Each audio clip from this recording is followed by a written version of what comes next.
Magandang araw mga kaibigan. Bigyan natin ng reaction, opinion itong post ng unofficial Bato Solid supporters.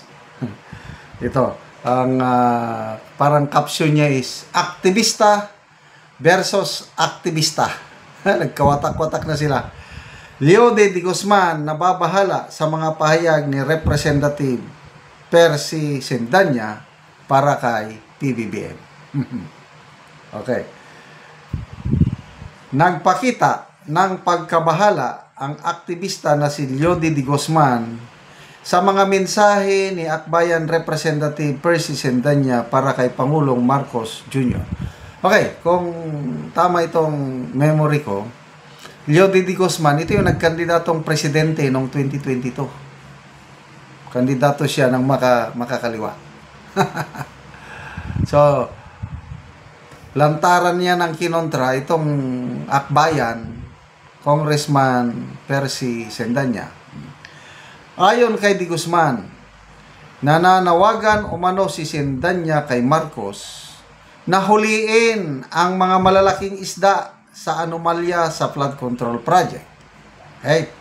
Ngunit, ayon kay de Guzman, paano ito mangyayari kung si Marcos umano ang pinakamalaking isda sa nasabing anomalya?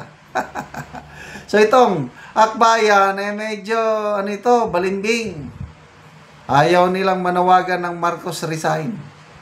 Ang kanila lang is Sara Duterte resign. Marcos, kailangan na daw niyang magpakita muna ng gilas. Huwag mo nang mag-resign si Marcos. Si VP Sara lang. Oh. Nakakabahala, sabi ni Leo de Guzman, ang panawagan ng Akbayan na kailangan daw mag-step up ni BBM para mahuli ang big fish. Kung sa isda, si BBM ang pating. Grabe. Siya ang pinakamalaking magnanakaw. Siya ang dahilan kung may malaking pandarambong ngayon. Ayan. Ay masmasan kayo sa pahayag ng kapwa niyo makakaliwa. Ano pa? Sabi pa ni de Guzman, ang kailangan ni BBM ngayon ay mag-step down. Mag-resign ba? At ganon din si Sara. Mag-resign sila at ipakulong natin ang lahat ng korap at itayo ang People's Transition Council na aalalay sa positibong pagbabago ng gobyerno. So, mga unconstitutional na itong iniisip. Okay, itong si Leo de Guzman, kasama siya sa tinatawag na reaffirmist group. Reaffirmist yung sumusunod sa mga patakaran ni late Joe Masison. Itong sinasendanya, rejectionist. Ayaw na nilang magpasakop kay Joe Masison. So, pareha silang makakaliwa, kailang nagkahiwalay. So, iba-iba ang approach nila ngayon dito sa problema ng katiwalian. Itong mga reaffirmist, Makabayan Black, itong sina Renico, Tinio, Ilago, yan ngayon ang mga Makabayan Black, plus Leo de Guzman. Resign lahat. VP and the Vice President. Tapos ang papalit, People's Transition Council. Nandyan ba yan sa konstitusyon? Wala. Kaya lang, sabi ng abogada na kasama nila, itong si Attorney Rene Co, Congresswoman Co, hindi daw unconstitutional. Ibig sabihin, pwede daw na magpatayo, mag-establish ng People's Transition Council pagkatapos mag-resign si PBBM at VP Sara. Yan ang style nitong Makabayan Black. So ayaw nila itong panawagan lang ng Akbayan kasi itong Akbayan parang nakipag-alyansa na sa Marcos camp. Kaya hindi sila nananawagan ng Marcos resign. Ano lang daw, step up lang daw. Huliin mo pa ang malalaking isda. Sino bang malaking isda? Sabi na nga ni Lodi de Guzman, pating yan si PBBM. Siya ang pinakamalaking magnanakaw, sabi niya. Si Congressman Mike Defensor, dating congressman, paano natin masusolusyonan tong problema ng korupsyon kung ang utak sa sindikato, utak sa korupsyon ay si Pangulong Marcos Jr. mismo?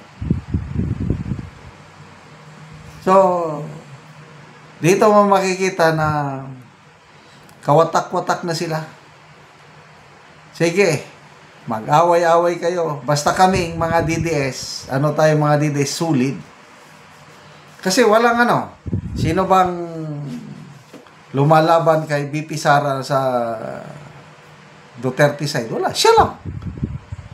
Si Senator Bongo, Vice President lang din siya. Silang dalawa lang. Wala nang iba. So, sulit ang boto ng mga DDS.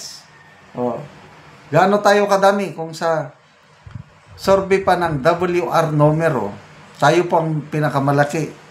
31% sa mga sinorby nila identified as DDS. Yung Makamarcos, 19% lang. Itong Kakamping, 15% lang. So itong mga makakaliwa, wala pang 1% lang. Maliit itong mga kaliwa. Kaya, sige lang. Ito. Balita kanina, nagsalita na ang Makabayan Black through their chairman, Teddy Casino. Magsasampa na daw, nakanda na ang isampa nilang impeachment case laban kay BP Sara pagdating ng February 2026, yung naglaps na ba yung ng Supreme Court. Pwede na ulit. Kasi ang inayawan lang ng Supreme Court is yung one-bar rule na violate yun. Hindi nila inabsuelto si BP Sara. Ang lang is yung impeachment is depektibo. So mag-file kayo February 2026, February 6 to be exact. At yan na nga, magsasampa na daw itong Makabayan Black. And I'm sure itong Akbayan, hindi pa huhulihan, magsasampa rin. Kaya kaliwat ka ng impeachment case na naman ang haharapin ni BP Sara next year. Salamat mga kaibigan sa inyong pagsubaybay sa ating channel. Nakakatulong kayo ng malaki sa tribong Talandig ng Bukidnon dahil ang income natin sa channel na ito pantulong po sa tribo. Namimigay tayo ngayon ng libreng yero at pako para makapagpatayo itong tribo ng mas maayos na tirahan. Panoorin nyo ang video na ito. O karon mauna ni si Angkol ang matagaan og yero.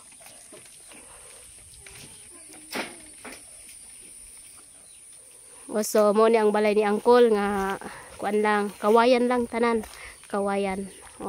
So among gitagaan og yero aron pud makaatop siya. So mo ni ilang kahimtang nga kawayan lang ang ilang atop. Og apil pod ang ilang dingding kawayan. So makita gid nimo nga luoy gid kay sila. So apil pod ang ilang abuhan. So mo ni ilang abuhan. So kawayan lang pod ang ilang atop. O karon ko unsay imong masulti nga natagaan kag yero nga nasurvey gid namo ang imong balay. Salamat sa Ginoo nga natagaan kog supply sa kuan.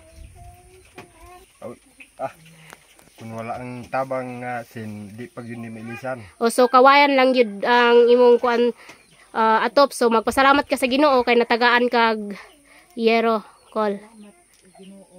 Pila na imong edad, Kol? Si Angkol 51 daw iyang edad. So na kay anak, Kol? Pila, Kol, imong anak? Duha. So si Angkol na anak duha.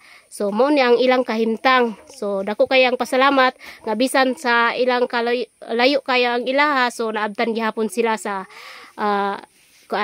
panghatag og sin. So Kol, salamat pud kaayo nga nakaanhimi sa imong balay ug nabisita gyud namo. So unsa ra di imong ka panginabuhian kol? Umarag yapon. So manguma lang ka kol. So panginabuhian ang kol, mag-uuma lang siya. O sige kol, salamat. Salamat.